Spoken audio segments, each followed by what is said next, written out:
Hello, I'm Nova SC, and you join me in a game on Deadwing LE. Oh, I don't have the little button in the top right, so I can't ensure that that's correct, but I do know it's Deadwing for a fact, so who cares? I'm top left. Obviously, it's me because this is my channel, and I'm obviously going to upload games of me, and I'm against this here man in the bottom right named Elosai. Elosai? Or is it Elosai? Elosai.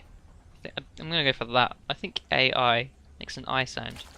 Or is it an A sound? Hello, say. Oh my god. Oh my god. I think it's A. I think it's hello, say. It doesn't even matter, so I'm gonna put that away and stop worrying about it. So again, of course, it's a Protoss versus Zerg on Deadwing.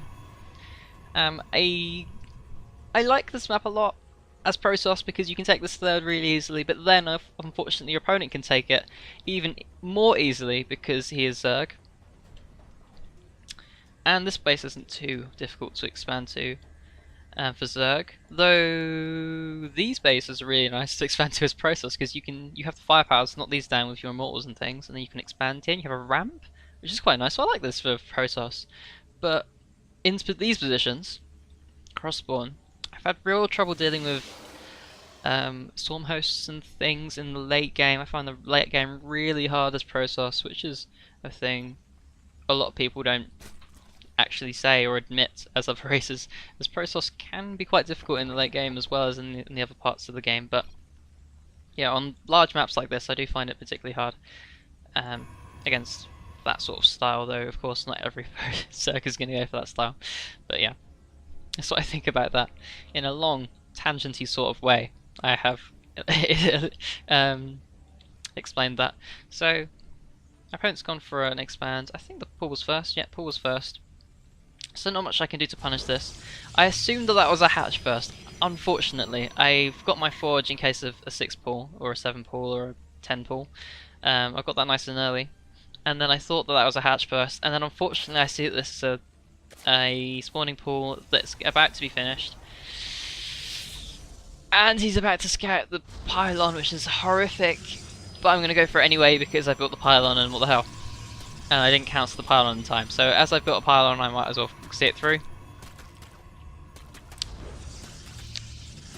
I didn't get to the cannon in time to throw down the pylon here, so this cannon's going to get killed. Luckily, I think that only has room for one drone to attack that, which is really cool. He's going to deny all of these bases, all of these pylons and cannons. I actually don't cancel that pylon, unfortunately. He has lings in time to kill the cannon. The cannon kills a mighty two drones dead. A mighty 2 drones. So that was a massive fail. But if we look at units, I'm slightly ahead in units. All that was designed to do is ensure that my expansion was like not too far behind him. Unfortunately, I didn't expand first. So it's not going too well for me. He's going to be adding on lots of drones. So at the beginning of this game, I'm slightly behind. He's going for a simulator, but of course this isn't too bad. I'm in a salvageable position. He made a few lings here. How many he made 4 sets of lings, I think. 4 sets of lings. So he lost 4 drones in that. He lost 2 drones against the cannons, and he lost a bit of mining time attacking the cannons. And I'm perfectly safe against this little counter attack, and I didn't really stop making probes, so I'm looking okay. I'm going to throw down this cyber core in at nicely timed. That's nice as well. So I'm going to get a zealot out. I like doing this a lot, especially on maps where, well, I don't know why I'm saying this, but especially on maps where your opponent takes a third early, but then that's most maps, so I don't know why I said that. But yeah, if your opponent's taking a third early, then this is great because you can send the zealots to your opponent and maybe kill off a couple drones. Double gas for me. I moved the zealot out just to try and bait some zerglings in, but they went home, quite rightly. He's not going to try anything cheesy and hope that, and just charge the lings at my wall, hoping that I don't have a zealot here. He's going to be more happy defending with his lings and actually knocking down these rocks, which is quite cool. It'll allow him access to this expansion, which is further away from me than this expansion. And this expansion can be exploited quite badly by my ranged units, my Stalkers and my Colossus and my Immortals, so that's good. So that's coming on in, looking nice. My scouting probe I sent to this location, ready for some proxy pylonage probably. probably not going to be a proxy Stargate or anything, because it's a bit late for that. And I'm actually throwing down my tech, which is a Twilight Council. So that's coming on in. He's only made these fours. He's only got these 4 Zerglings left. He actually, did he lose 2 Zerglings? He lost 1 Zergling to that. Okay. Making an Evolution Chamber. He's going for Overlord speed, which is really cool. He's going to be able to scout out exactly what I'm doing. Unfortunately, I've got Zealots here, and he doesn't have any way to defend it because this is a long way away. And even if he makes Zerglings this very second, they're going to take a while to get down here. So I'm going to start working down this expansion.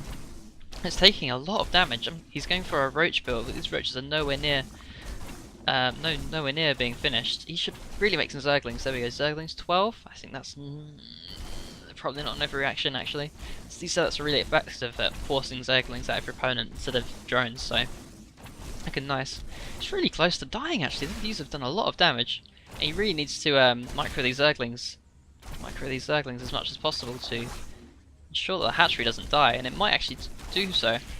Back home I'm going for a +1. I've got 3 gateways in, so that looks like Zealot pressure. I've also got a Dark Shrine coming on in. Just Dark Shrine tech against Roaches. Mass Roaches are pretty good against DTs, if you can see them.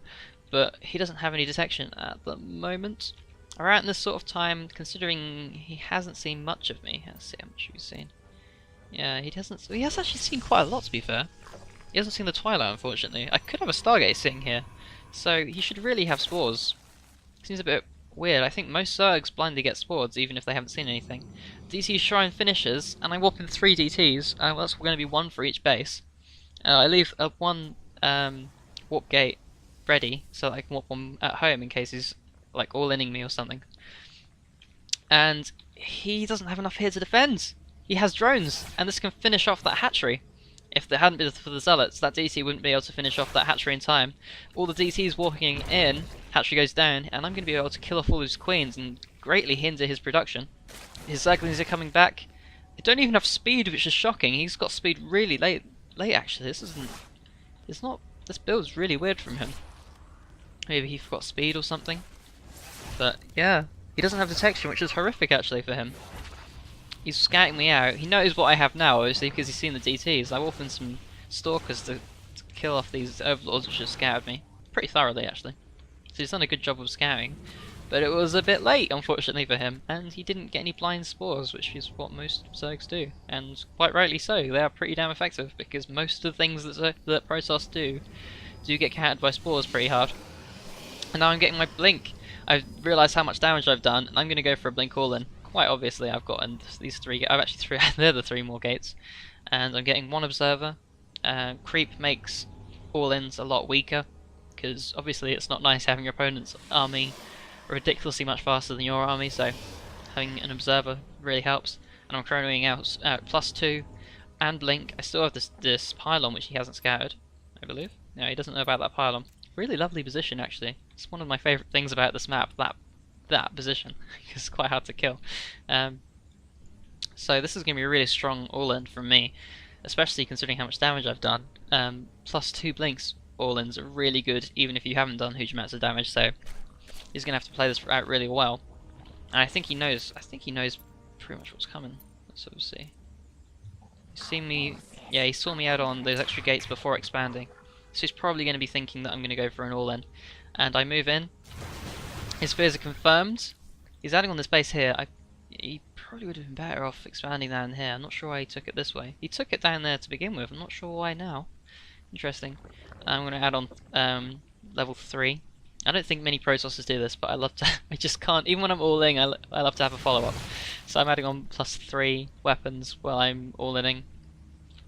So I'm just going to be mass producing Stalkers, add on lots of pylons. I'm actually supply blocked hilarious, so I get supply blocked way too much. And I'm going to start the attack, so lots of blink micro are going to go down. I missed micro that 1 Stalker. I think I boxed a whole bunch to try and blink them away. And yeah, blinking could be blinking better obviously. I'm not a pro player, so can be excused. Lost 2 at the bottom there. I microed the ones at the top very well, but the ones at the bottom not so well.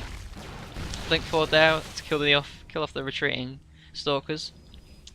But I am at a disadvantage. The longer he mines from this base and he upgrades, the further behind I'm going to get. So this isn't looking good for me unless I do some real damage quite soon.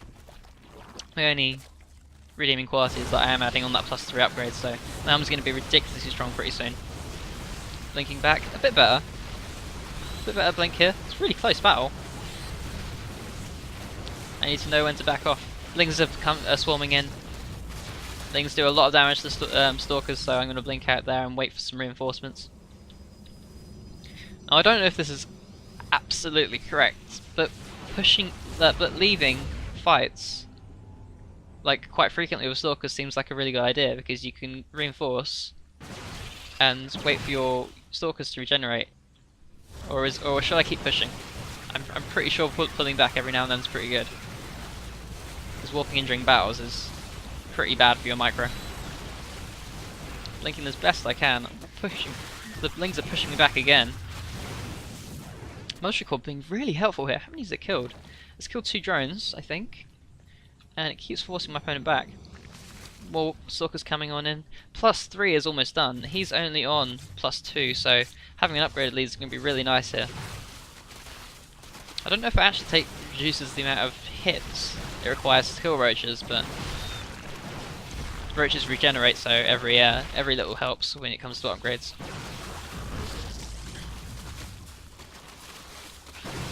Blinking out, trying to get a concave there and blink, but he pulls back luckily. He's mining down this location unfortunately, and I spot that, so I'm going to kill off a bunch of drones. A lot of drones have gone down this game, I think. 18. He hasn't actually killed any probes. I'm out harassing him this game, and out all-inning him. Stalker comes on, his production just isn't good enough. Well, he has the production, but he's just not making enough units. Maybe his injects. He's got a lot of minerals, and so he could probably afford to add on some extra hatcheries and produce more Zerglings. And I don't think his injects are pretty good. He's got 1 hatch, but macro hatch. I'm retreating here. I know I can't take this. I actually warped in a DT once I realised I killed off all the overseers. Has he added on an extra overseer? No. I don't know if he even notices it yet, because he's adding on more roaches. After the +1, I continue to upgrade. I love upgrading. I'm adding on plus armor. I don't think that makes a huge amount of difference to the fight, but who cares? I'm still doing it. And my minerals are getting really high. Both our minerals are really high. I think I only look at the... Well, I know for a fact, I only look at the gas.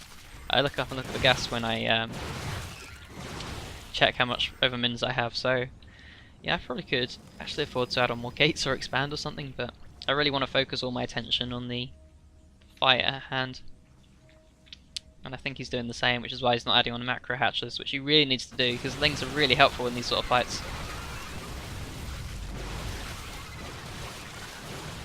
Ah, micro! Oh my god, I'm losing too many here. I'm trying my best to micro. I think I might have been adding on... fucking hell, Tom. I think I added on plus shield upgrades while I was fighting that, so I miss micro quite a lot. I'm just addicted to upgrading my Stalkers. My upgrade lead's like getting quite ridiculous now. 3-1 compared to his 2-0.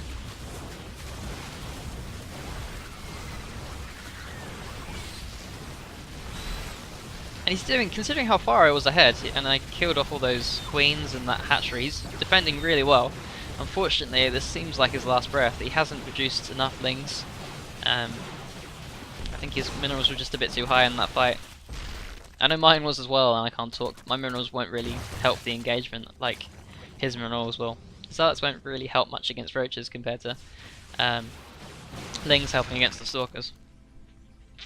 And I added on a DT. I saw that I sniped off that last Overseer, and just making these Overseers is really costly for him. He must know there's a DT in there, but it requires micro. Yeah, he picked the nearest Overlord to morph into an Overseer, which probably wasn't a good idea. And I just have an overwhelming lead now. Really close fights the whole way through, but numbers overwhelm. And he was just too far behind in production. He lost too many queens, he lost that hatchery. It's really hard to produce enough. I think slightly better now that I'm already won. Would have been a bit better if I microed this well earlier in the game. And that's it. And he's mined out, so. And I was actually the upgrade, yeah, shield 311. And he's pretty sad I all-end. He thought I was his friend. But I'm obviously going to all in on a large map if I have a massive lead in the early game, so that's the only reason I did that. Otherwise I probably wouldn't all in and I'd just macro up. But yeah, I hope you enjoyed that game. It was really close the whole way through, which is why I brought it to you. I didn't play my tip-top form, but yes, either way, it's quite a cool game. I'll see you later. Goodbye!